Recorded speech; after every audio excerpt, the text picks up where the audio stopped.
welcome to the user group call today.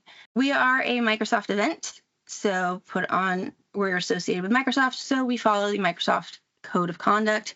Please be respectful of everyone's opinions. You can have differing opinions, but please understand that everybody's got an opinion. Don't be rude. Don't cut people off. Don't harass, all of that. If you do see or hear or experiencing anything like this, you are more than welcome to contact myself, Charlie, Charles, Anya, who is not here with us today, but or there's the Microsoft hotline. So please, be on our best behaviors, but let's have fun. So welcoming and respectful, expressing all viewpoints, matters of opinion. If you've got a question, raise your hand and let us know if there's anything else that you would like to see or any tools that you would like us to showcase on our calls. So we are recording the call. So if you do not consent to being recorded, we ask that you leave the call. Otherwise, feel free to turn your cameras on, participate in the conversation, wave your hands, have a happy day. And then, if you've got content that you would like to share, we would love for you to submit it. Please use our call for speakers, accessibility, UX, UI, any and all of that. Please submit it. Even if it doesn't seem like something, a quick 15-minute demonstration of a really cool feature that you found would go a long way. And, anybody out there who's considering MVP, who's not MVP, that is considered a contribution for MVP status. I'm just saying. I might have recently had to submit my renewal application and needed to be aware of these things. So just as a reminder, if you are looking to become an MVP, it's all about the contributions that you do, and this is one way that you can accumulate some of those contributions. And we would love to have you, love to have you showcase accessibility, UX, UI design, whatever the case may be, because it's not a concept that's talked about in a very specific, focused manner a lot of the time. So please submit. We would love it if you would submit. Today, we have two awesome presenters, Josh and Tim, and I'm really excited to have them both here today. But I am done for now. Josh, if you would like to share your screen, you can kick it off. Yeah, hi everyone.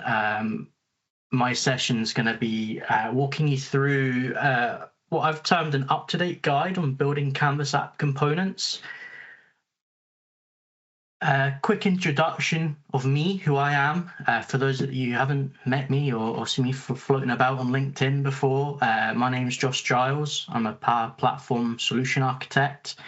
I've been working with Power Platform really since it was released, dabbling with it. So got a good range of experience. I'm also an organizer over at the Scottish Power Platform user group. So if you're interested in speaking virtually or in person, reach out. Also, Microsoft certified. You've got to put the nice little badges on these, haven't you? So I thought I'd include some of the ones that I feel are most kind of prominent.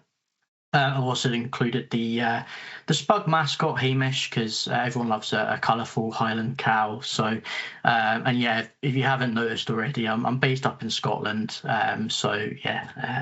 Lovely to meet you all. And you can also reach out to me via LinkedIn, check out my blog, all of that good stuff on that QR code that's on the screen there. So what you're going to learn in today's session, let's have a quick look. We're going to run over what Canvas components are. This isn't going to be a really kind of in-depth deep dive of Canvas components. It's maybe more just a bit of a refresher. If you work with them, you'll maybe learn a thing or two, hopefully. But it's more just to kind of give you an overview and a snapshot of what Canvas components are in 2025, really. We'll run over component properties, what they are, how you can use them, and we'll also show you how you can get started using Canvas app components. And lastly, just run over good design practices. It really wouldn't be UI, UX otherwise, so good to kind of include that in too. So what are Canvas components then? For those of you that don't know, they are kind of like reusable building blocks that we can then embed and use inside our Canvas apps and custom pages. Kind of like feel like if you've built Lego before, you're almost like building these like sub modules that you're then putting into the bigger build of a Lego kit. So kind of like that. And they're really useful for being reusable.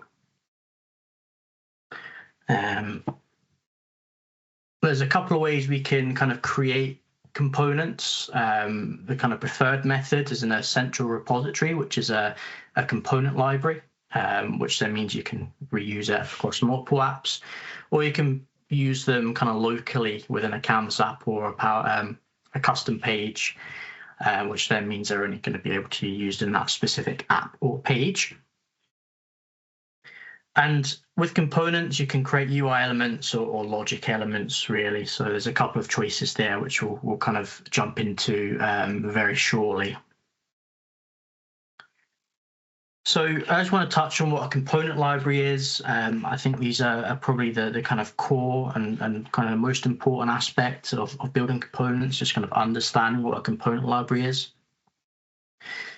So as I've already kind of mentioned, you can kind of create, share, reuse all the components in this kind of centralized repository, but then you can use, ALM tools, for example, and move this to different environments, reuse it. So it's a lot more flexible than if you were to create a component locally.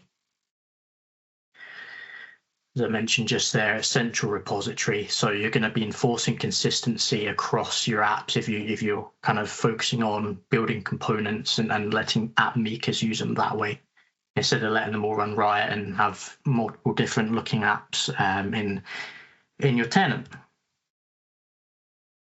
If you make any changes to a component library, they're going to get pushed to all of the apps that are using said component that you've maybe changed. So again, it's a really neat and tidy way of building apps. On to component properties then, what they are, how they work. So a component's very kind of self-contained. So you've got to use these kind of properties to expose certain aspects of the component for your app and vice versa. Our first one is data. Effectively, you can pass data in and out of components. This is probably the most commonly, frequently used kind of property within components. We've then got functions, which allow you to perform those kind of specific calculations, logic-based type operations within a component. We've got events, which allows you to kind of see what's happened in the app, call kind of event logic, that type of thing. And then we've got actions, effectively very similar to kind of like function and events, but you can trigger sequences of operations and behaviors within components. So if we kind of look at data properties in a little bit more detail, there's a little graphic there, really kind of straightforward one that kind of describes and visualizes kind of how that works. But it kind of does what it says on the tin. So data properties have kind of two parameter types. You've got input and output properties. So for input properties, we can pass things into a component. Examples being if you want to maybe set a label on a bit of text within a component, that type of thing, or visibility of a component, that's what your input property is doing. I've got some good examples of that coming up very shortly. And then we've got output properties. Again, does what it says on the tin, right? It just lets you pass things from your component out of it. So things like if you've got a form field, you're letting users put data into that form field and you need to patch that. You want to get that data out of that form field, and output property is ideal for that. Next up is function properties. So effectively, they're like callable functions that you can call within the parent app to execute logic. The way I kind of visualize these, they've had a bit of traction recently, is the user-defined functions. They're very similar to them and how they work. So you can pass parameters in, it will execute the logic and it'll give you the result back, that type of thing. So I've got a good example of this as well coming up. Why is that not working? There we go. Yeah, so calculating business days is a great use case for this. I've got a kind of real world example of that I'll show you shortly. But the benefit of this over something like a user defined formula is, you don't have to redefine the logic every time or recreate it. Again, you can just define it in the component library, just reuse it across apps. It's ready to go. So very, very straightforward. Next up, we've got event properties. Like I've already mentioned, you can kind of call or raise events in your component. So if you're a really kind of good example of this is a button click. You want to simulate a button click in the component. From your app, you can create an event property like on button click and then define what should happen. Again, I've just mentioned there, like the on select property, it's effectively using that. You can pass parameters to this though, which the example that I've got is using. So hopefully we'll get to that and you can see kind of how the parameters work and what that's doing. Lastly, we've got action properties, which is, I guess, a bit of a combination of action, of formulas and events. A little bit different. You can trigger events and the app can respond to that with custom logic. That is a bit of a communication bridge between the component and the app. Again, simulating a button click is a good example. You can use side effects and variables with action properties, so they're quite good, whereas functions and events you can't, I believe. So something to bear in mind. But yeah, correct me if I'm wrong there, please. So how do you get started with actually using components and actually bringing them into your applications? As I mentioned, use a component library. You can create that through the Maker portal. Preferably within a solution. If you're not using solutions to do this, then you should be. It just makes things more easier to manage and keep on top of and maintain. Again, through your Canvas app or your custom page, not preferred really, but you can do that as well.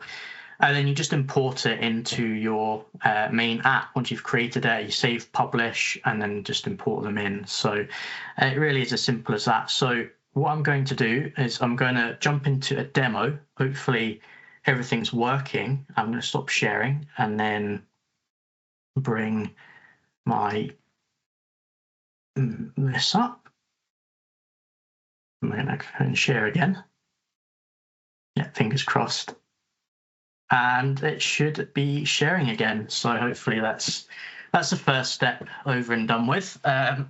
So I've got a blank screen here, nothing exciting. I'm not going to be, reinventing the wheel here at all or giving you a showcase in, design or anything. It's more just to showcase how you can bring components in, what they look like, that type of thing. So I've also created a component library. Here's one I did earlier, type thing.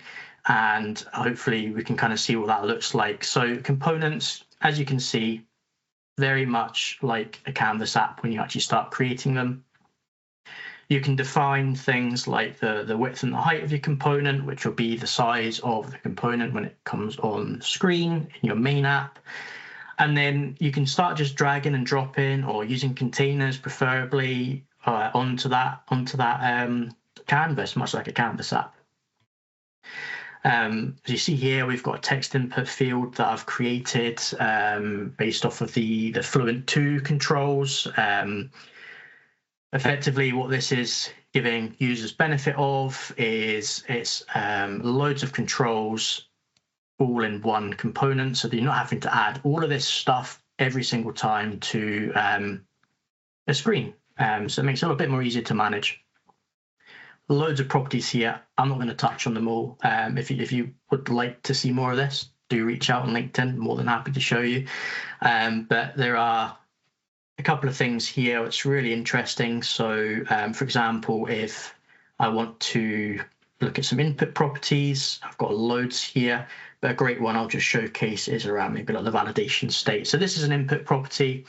At the minute, it's set to none. All it's doing is it's controlling visibility of logic. So if I change this to error, there's a container that will then show a nice error message. So in my main app, I can then just mess around with validation and state that way. So it makes things really, really straightforward. Yeah, this is outputs as well. I'll show that shortly. The next one I'll show is the event button. So this is managing events. So there's an on button click event in this app. Effectively, all we're going to do is do a count based on what's set here. So we'll set a var count, increment a counter by 1, and we'll just call that event using the event property, and then we're just feeding in an input parameter as well. So just so you can see what that looks like on here. So it's an event property type with a parameter of count, and that's not doing anything there. It's just set to a number. But what's really cool about this, obviously if I do this in the component, click it, it's going to increment the counter every time. If we do it in the main app, obviously we can't click on that directly. We have to tell the app what it needs to click. So that's what that's doing. And then lastly, we've got a business days function, which again is the function property. It's set as output because we want to see what the result is. There's a start date and end date parameter, and there's a nice funky formula here that gives us business days between 2 dates. So very quickly, I'm going to jump in my app here, and we'll see what happens when we start adding these to our canvas in our main app. So when you import your component library, and the way you do that is you go to Insert and click Get More Components. You'll see all of your controls appearing here that you've got in your component library, and you can bring them all in as needed. So I'll just bring in the days function and the event function, and I think that's all of them I want to showcase. And then what we'll do here is there's another one that I missed. I think that's the input that I want to just showcase as well. So if we look at the input here, obviously that's just what we see in the component library. I'm just going to add a label as well. And what's nice about this is I've got an output variable, an output property on my field. So I can just pick that from here. So it's just CMP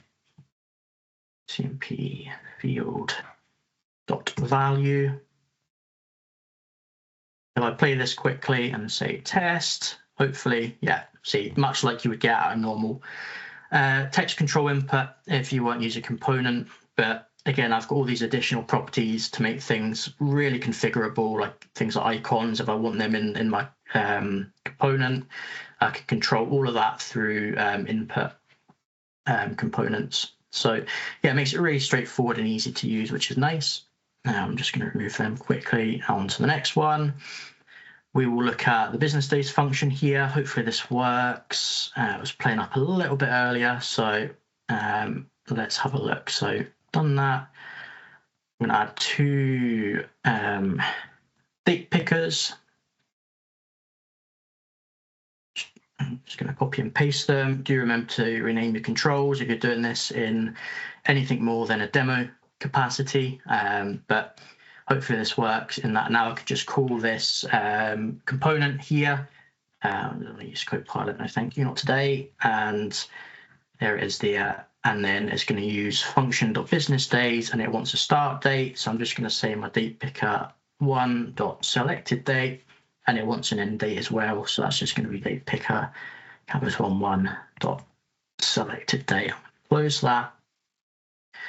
Now, all being well, fingers crossed, if I select today and I select Monday, it gives me 2 working days. So yeah, that worked. Good. So yeah, you can do some really cool things with this. Again, if you're using things like user-defined formulas, it's very similar to that as well. So it's quite cool. Lastly, I just want to show the event button. So again, this one's really straightforward. Obviously, I can't define the on-select of these buttons, but I've already defined them using an event property. You can see I've got that there, which is bound to that button anyway, so I don't need to do anything here. But you could use that if you wanted to call something else within your app. But if I click this button, it's it's incrementing our counter. It's doing what we want to do. So that's how you simulate that kind of on select in our apps using components. And very, very lastly, you can do some really cool things with components as well. So things like date ranges, I'll show you that quickly in a minute, but if we look at date ranges, there's a lot of logic, a lot of components that build that up. But using a component, it's one component, you're absolutely going to be more performant because you're using less controls. It's great. So, but you can create things like modern date pickers. It's really cool. So if you're not using components, it's definitely something to explore. It's really useful. And just to, just emphasize what that looks like in the component library with this date range picker, how the kind of complexity that there is with the amount of controls, you're reducing all of that to one in an app. So it's going to be more performant, better user experience, ties it all into UI UX. So really whistle stop tour demo. Hopefully I'm not going over. I'm finishing up now, I promise. So I'm just going to stop sharing and reshare my slide deck. Reshare that. Done. Yeah, so the last things, it wouldn't be an Allies call if you didn't mention user interface and user experience. Just some real kind of considerations when building components is, if you're designing, build your components to, app branding, corporate branding, build a library of components that, you and your app makers can reuse, keep them accessible. Consistency in your design, they should look the same as your other controls. If you're using a classic control and you put a modern control on, that stark contrast is going to be really jarring for users, and your app makers are probably going to hate you, so don't do that. Keep your components as accessible as you can. Like I mentioned, you can surface things like accessibility controls like labels and things. There are limitations there. I can't remember what they are off the top of my head, but things like galleries and stuff, we all know they're not as accessible as they should be, so just keep that in mind. Keep your components simple. Yes, we can create really cool, complex components, but don't overcomplicate them. Don't go down rabbit holes and make things really complex. So keep them as simple as you can, as much of the time as you can. Yeah, don't make them hard to use, make them intuitive. If you've got lots of controls, properties, document them, comment them so your app makers know what to do when they're actually using them so they can't do anything wrong. And that's it from me. A massive thank you to the organisers for letting me speak, and for everyone here for listening to me ramble for however long it's been. So thank you very much. Thank you. That was fantastic. Well, my name is Timothy Shaw, and I will be talking to you today about Canvas app form formatting made easy. It's a little bit more of a tongue twister than I thought it would be. So I am going to have just these two slides here, and then we're going to spend a lot of time in app screens. So hopefully that will be fun. I work for a company called McCumber Well Service based out of Thermopolis, Wyoming. And basically, our company does servicing for oil and gas wells. So if you have seen the hit show Landman on Paramount Plus, I'm going to say we maybe have some different expectations of what the realities of the business is like if you've seen that show. But yeah, it's basically we service oil and gas wells in Wyoming, Montana, sometimes North Dakota, and we have worked in Colorado, but I don't think we've done that for a while. We also have two other companies that I provide technical service for, Optics LLC, which is our downhole tooling company, and then Wise Safety, which is our safety consulting and training company. My official title is Information Success Coordinator, and I kind of like to bring this up because it's basically a joke that I made up to have this title. Basically, my job duties, as I would define them, are that I need to get the right information to the right people at the right time in the right format. And that means everything IT related, but I really just was tired of being IT. And at the time, I was working in the office a lot. And when they hired me, they didn't have a place for me. So the only desk was the desk at the front entry. So not only was I building from scratch all of their IT things, forms, apps, all of that, doing hardware stuff as well. I was also the person that was greeting guests when they came in and triaging packages to where they needed to go and all that stuff. So I kind of made up this name as a joke, and it just kind of stuck. So I like to tell that story. I was a Power Apps super user from 2019 to 2020. Like Josh, I've also been working with Power Platform about since it started back in 2016. Actually still have one app in production that was made in the Windows 8 app, which is where you used to have to make apps before it was in the cloud. So there's one of those left. It's the most terrible app that you've ever seen, but we still use it. So, and some personal stuff about me. I enjoy music. I've been playing guitar for about 30 years, and I also enjoy some video games here and there. Mostly to hang out with my sister who lives in Texas. So that's the main thing, but also hanging out with some Power Platform people. So with that all out of the way, I'm going to welcome you to our asset management app. And this is the development version, but this is basically what we have in prod. I'm going to say right off the bat, I'm going to point this out. I'm glad that Anna Black is not here, because I know that she's put out a bunch of things about consistency with icons, and I'm going to just call myself out. And you can see right here that we've got some very inconsistent things going on right here. I'm just going to say that the reason for that is because this app represented a joining of two different data sources, and I basically just kept the iconography that we had for both of those in this. What's awesome is that we actually have an intern that is working on the icons for this, and so we're going to have some amazing icons here in the near future. But for now, they look a little disjointed.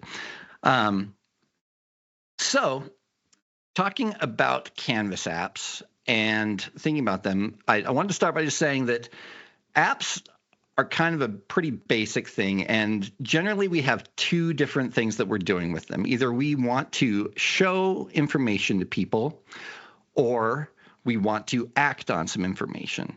And so for showing, like this screen here, I mean, we've got things like galleries, we've got data visualizations, we've got different icons and things. You know, we can showcase weather up here and statistics, things like that.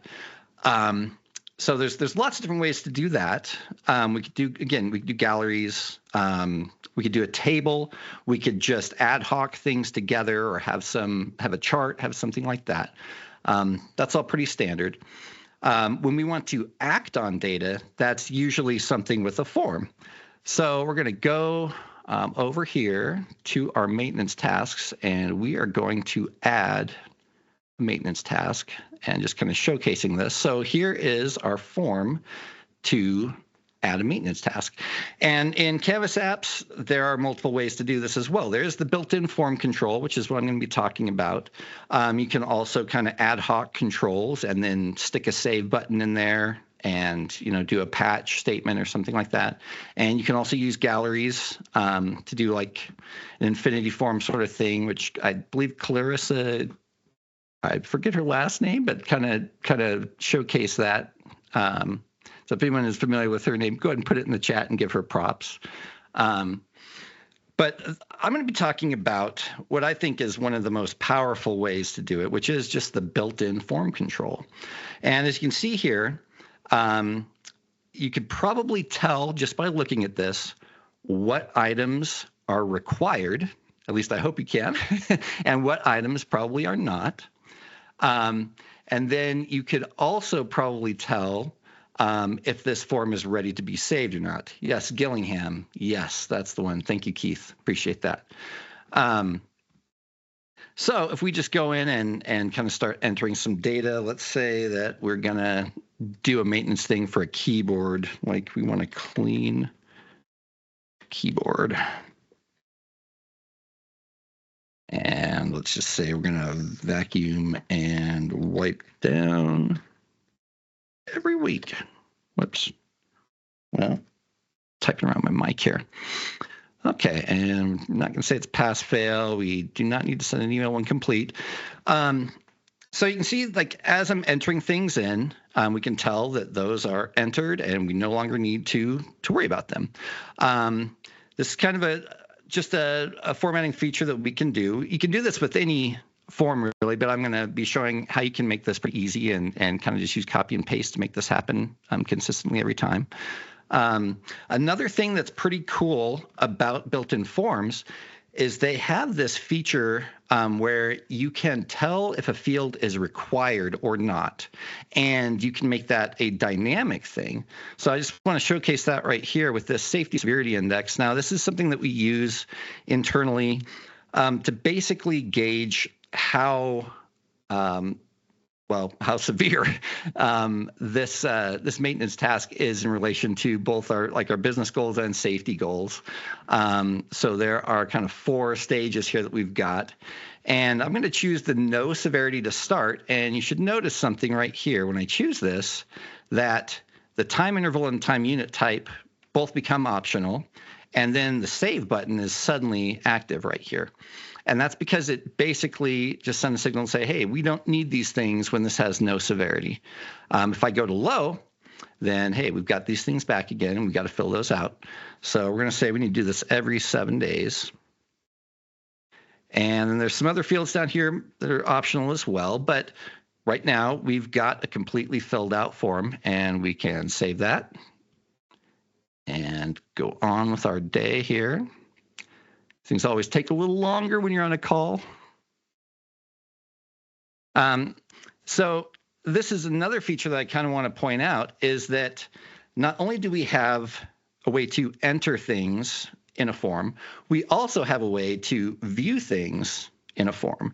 So it can kind of do a dual role as both being able to act on it and being able to view it. And that's kind of a nice feature to have because you can have one control that just handles all of that. So we've kind of done that. What I'm going to do now, just after showing this off, and I got to warn you, this one's in dark mode. So I'm going to flashbang you here because it's going to be in light mode in the editor here when I go to this. So just be prepared. Don't want to blind anyone, but that's considerably brighter. So let's kind of look at how we did some of these things just with the form in general. And this is just to give a little background on forms so that we're all kind of on the same page with those. And then we'll get into how to format these very easily. So in a form, we have a number of really cool things that are just built in. And to start at the top here, there are 3 different kind of actions that we have. We can tell the form what to do if submission succeeds, which is this on success. If the form is reset, we can have it do some action as well. And then if the submission fails, we can tell it what to do. This is really awesome. I'm a really big fan of this because this means that you don't have to think too much about how to implement this. You basically just use the built-in things. It's really nice. The other thing, and the way that we are getting this button to kind of become active or not is, let's see if I go to, am I already on it? Yeah, I'm on display mode. Basically in here, there are some features of the form that are unsaved. So if you do the form name .unsaved, that tells if there are any elements within your form that have not been saved yet. So data that has been changed from what it used to be, or if it's new, just if it's got entries there. And then there's one called valid, which is the form name .valid. And that says, hey, is this a valid entry? Are all the things that we need there so that we can submit this form? So that has to do with if things are required, if it's proper data types and all of that. It's pretty good. Yeah. Oh, thank you for putting that in. Oh, yeah. If I need to zoom in, go ahead and say that too. We can zoom in. Well, actually, I don't know if I can do it with text, but thank you for putting those screenshots. That's awesome. Yeah, so those are some things, again, just built into forms that are super cool, make it super easy to use. And I'm going to highlight one more, and that I need to go back to this. And there is a function that is called last submit. So it's the form name .last submit. And this thing is really cool because what it basically does is gives you access to the last record that was submitted by that form. So if you need to reference that in some way, you can see in this case, I'm storing it in a variable, which I use to basically keep this form up to date on what's going on in it. So just some really cool things that you don't have to do anything with, and they're just there, so you can use them. So I love that. And another easy thing about forms that's super great is that they are super easy to just set up aside from the formatting. And if you've ever formatted one of these forms, you know that it can be pretty heinous. So that is the thing that I want to directly address in this. So how did we get to kind of all of this and this very consistent view? It did not take hours of formatting, which is the old way that I used to do it. There is a trick that exists where if you change the orientation of the form and then change it back, like just basically do an undo, it will highlight all the things that exist in the form, and you can kind of click and choose things and then do like a bulk formatting of those. That kind of works, but it's still not great. It's still pretty slow, and it's prone to user error because if you click the wrong thing and unhighlight something, you have to basically do the trick to highlight them all again. So it's not super great. Otherwise, you basically have to go item by item and format everything, which is pretty rough. So the solution that I came up for with that was this. So we're going to switch to this guy. And this is my form formatting helper. And this is basically just one of those forms, and it's got a bunch of different fields in here. I'm going to show the data table. This is using Dataverse, but you really could do this with anything, any data source based on the data types. But I basically just created a table that has all of the data types that I want, and I named them very plainly so that it's pretty easy to tell, I hope, what is what. But so I've got a text field that is just text. I've got currency, which is currency, date time, decimal number. Distance is one I will hit on because this is just a decimal number, but there's something special about that.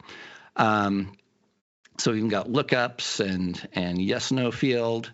So basically any data type that I want to use, we make a table that houses that. And I made one record in there basically just so I could have something to surface in there so it's not just all blank. So from there, just made a table and added all of those fields that I wanted.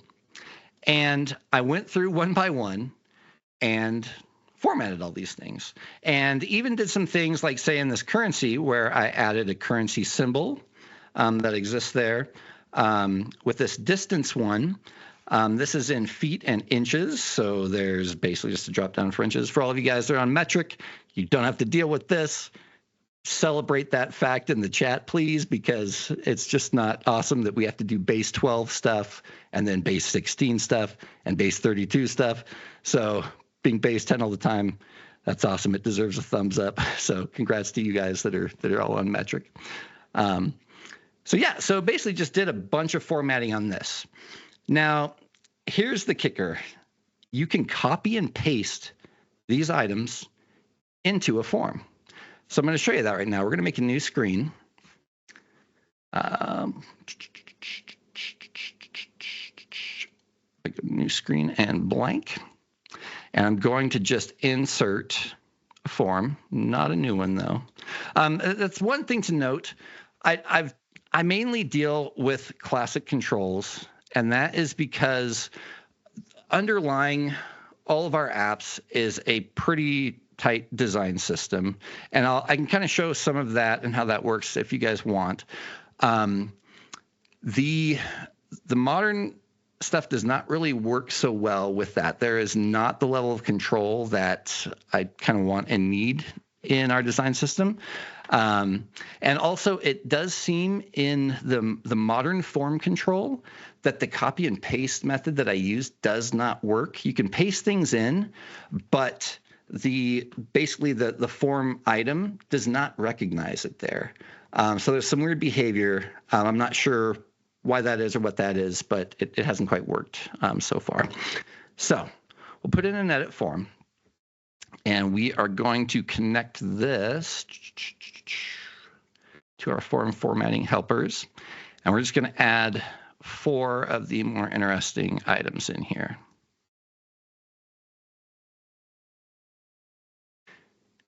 Yeah, that's a good thought. So some YAML magic.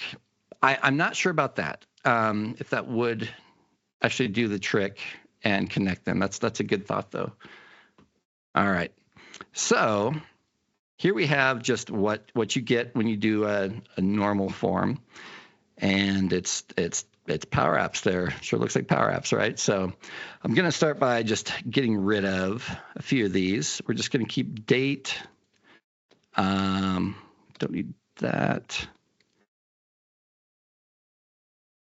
And we'll keep text, and then I'll add in our lookup and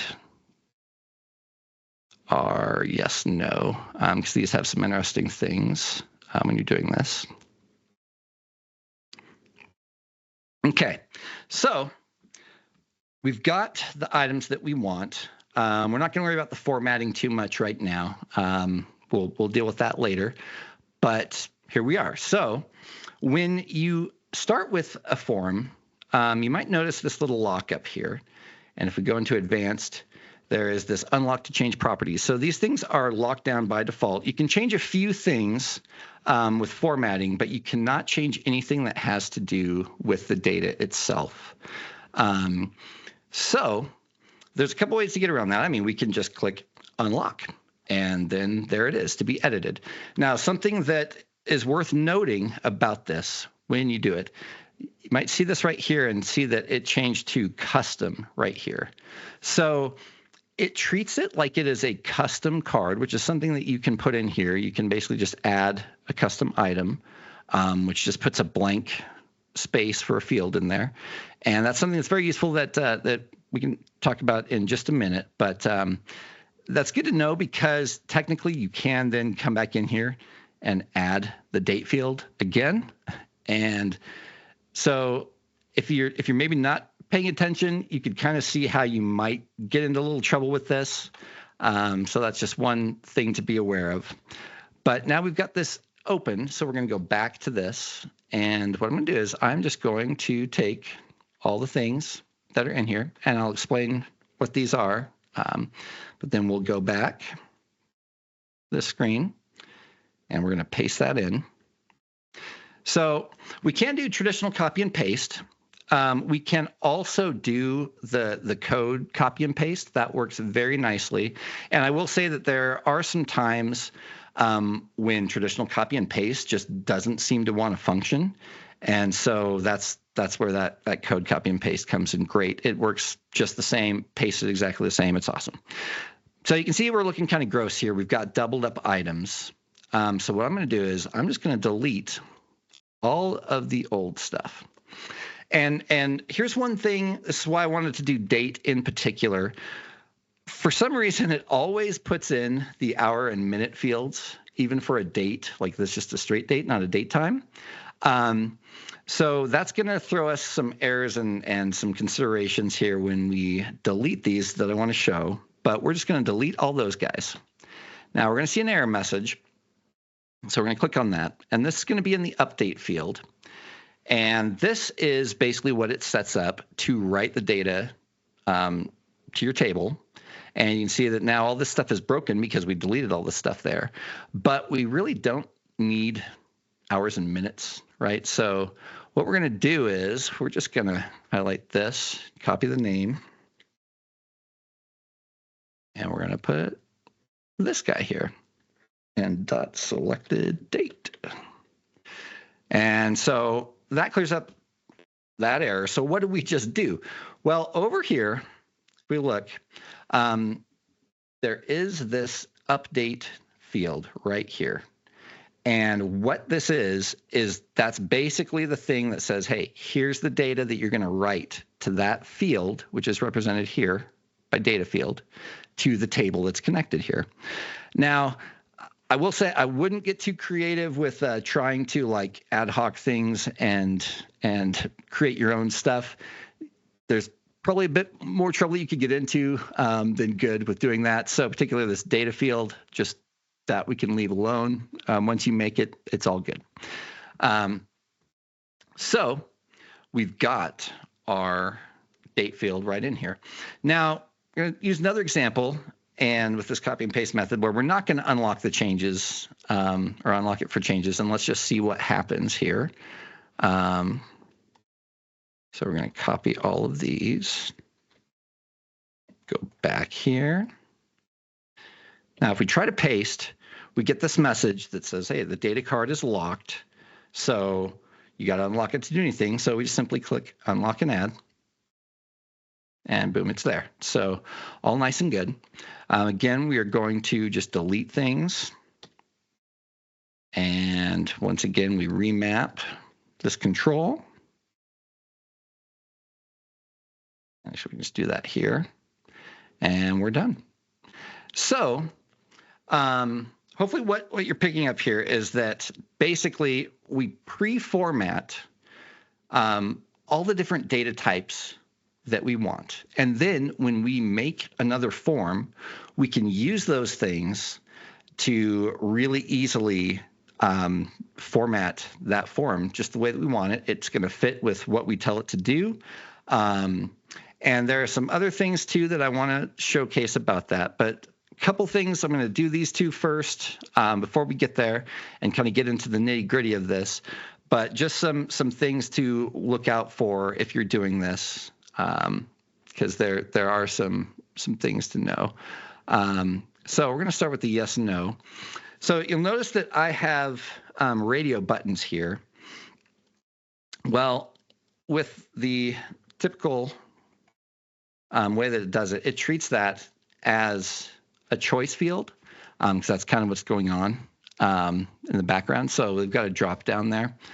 Well, copy and paste this here.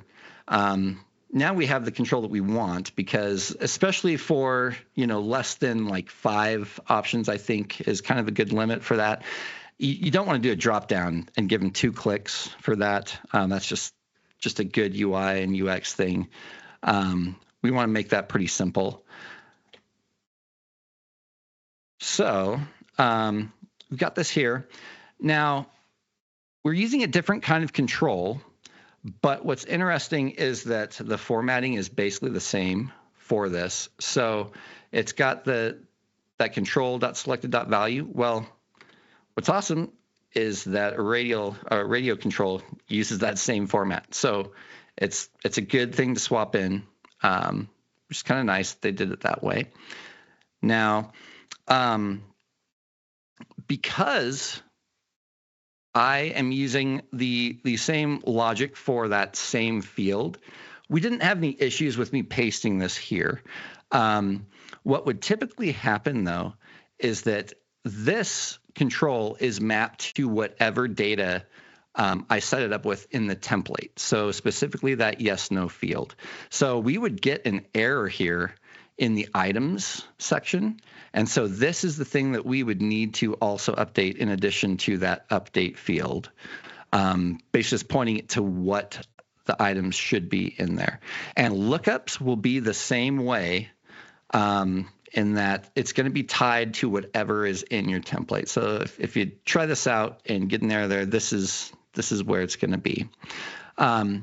So with kind of that cut and paste out of the way, let's go back into this template and look at what's going on here. So this thing I did set up to basically give me the different views. And so we can see the edit view, which pulls in that one record that we have, so we can see what it looks like when you're entering data. And then we also have the view, which is just when you're viewing it. So there's a few tricks that I just want to showcase on how to do this and how to get a nicer look, particularly with this date one. So we're going to go back to new. And here we're showing the control. But I also have this date view field in here, which is just a text field. And the whole purpose of that is so that we get the right formatting that we want. So I should say with this method that it is not a way to like decrease the number of controls per se, but it's just a way to format things on the way that you want it. So we'll go back to edit. We can see we're still in the control with view. We are actually showing just that text in the way that we want it. So it's formatted exactly how we want it to be. I've been chatting and talking to you guys a bit. We're really close to time. Are there any questions about this or any comments that I can speak to?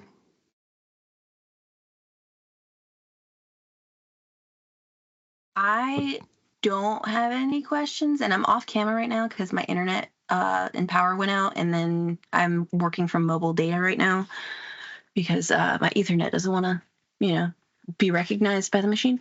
But copy pasta for YAML code, currently there is a bug with that specifically regarding forms. Okay. So just a heads up that if you are trying to go to a form and copy code and make some edits and then paste code back into your application, there will be things that have changed. There will be things that do not exist. Dates or date cards specifically, if you go in and you look at the data card itself for the code, to go view the code of the data card, it will look like nothing exists in there. Interesting. So when you go to copy the whole form code and paste it somewhere else, anything that is a date card will not show up in that YAML structure. So I spent the last 2 months, or a very significant portion of the last 2 months, pulling many hairs out of my head and throwing many teams messages angrily towards the PMs. What is going on? Why isn't this working? And what is happening with my data? Yeah. But they are aware of it. They are working on it. They did not realize that it was not behaving nicely. So just heads up, be careful with form controls and doing copy pasta of that YAML code. So I've even seen it where I've gone to paste all of the controls back into, like the form and all controls back into the canvas. And all of the controls are in reverse order. Ooh, yeah. So if you've got 70 form or data cards in there and you had them all in a very specific order, they're in the opposite order now. Yeah, that's rough. So if I can interject one other thing about using forms that does come up with that. If you do edit a form, like you have it established, you've already set everything up, ordered it the way that you want it, and then you come back later and add another field to that form, that can sometimes mess up what you did with the form as far as ordering goes. And it will also, over here on the left-hand side where all of your items are, your tree is here, these things will not always be in order. And I would say it's just a tip of advice is to not get too concerned about this order of things in forms, because you are going to spend a lot of time making that work if you have to make any changes to a form. And it's maybe better just to live with these being out of order in the end. So that'll be my last tip there. But thank you so much for the time. And if any questions or comments or thoughts on this, please send them my way. I was just going to ask you on, we've got this new feature where you can drag the controls up and down. I wonder how that impacts on things with a form now. Oh, yeah. That's a good question. So why don't we just do that? I don't know if it's available. Yeah, maybe it's not. Maybe it's in the preview only. So, no, it's available in all environments, or at least it should be available in all environments. But it would be very interesting to see how that does affect the YAML code underneath, because the new YAML code structure is based on order So the first thing that's in there is the first thing that, like, there's no more Z index. So I don't know if you had seen code before the new YAML structure, but YAML structures, like, what is it, YAML version 2.0, I think, which is what people are mostly used to if you've ever popped open an MS app file. Everything was in there with a Z index. They got rid of the Z index for the current future state of the YAML code. So as things appear, that is the order in which they will be layered. So if I could probably spend an hour and a half talking about this. I have been in it for a minute. But yeah, just know that the fact that you can drag and drop controls now on the tree view, that plays into the YAML ordering hierarchy as well. Very interesting. Okay. I was going to point out too, you can do that from this view, where you go to the edit fields view in a form, and these you can drag and drop there. Again, it will destroy a lot of ordering and other things. It kind of hits reset on your column and layout, whatever is set up there. So if you have changed the placement of these in the XY sense, that can get a little funky doing it that way, but there's that too. So we should have a whole session on form controls. Just let's go. Yeah. They're so funky. There's so many quirks with them. With the modern form control, is that out of preview yet? Or is that still in preview? I think it's still in preview. Yeah. So, all right, let's wrap this up. Preview. Does it have preview next to it? Yeah, it doesn't, but I just use all classic because I don't want to be bothered with what does and doesn't work in modern and what is and isn't in GA. So, and then they want to not let me have control over my accessibility things. So, but thank you both, Josh and Timothy, for presenting today. Both of those were really great sessions, and look forward to having you guys present again in the future. But just a quick update: next month we will have Juliana Smith and Aran. I'm sorry. I'm not going to butcher that and be recorded butchering. I'm so sorry. I'm going to figure out how to pronounce his name before the next call, though. Which I'm really excited about both of these sessions. So it'll be next month on the 11th, same time, same place, but different URL. So with that, thank you everybody for joining. YouTube, find our link tree. We got to get rid of that Twitter symbol. And LinkedIn, sorry. Sidebar.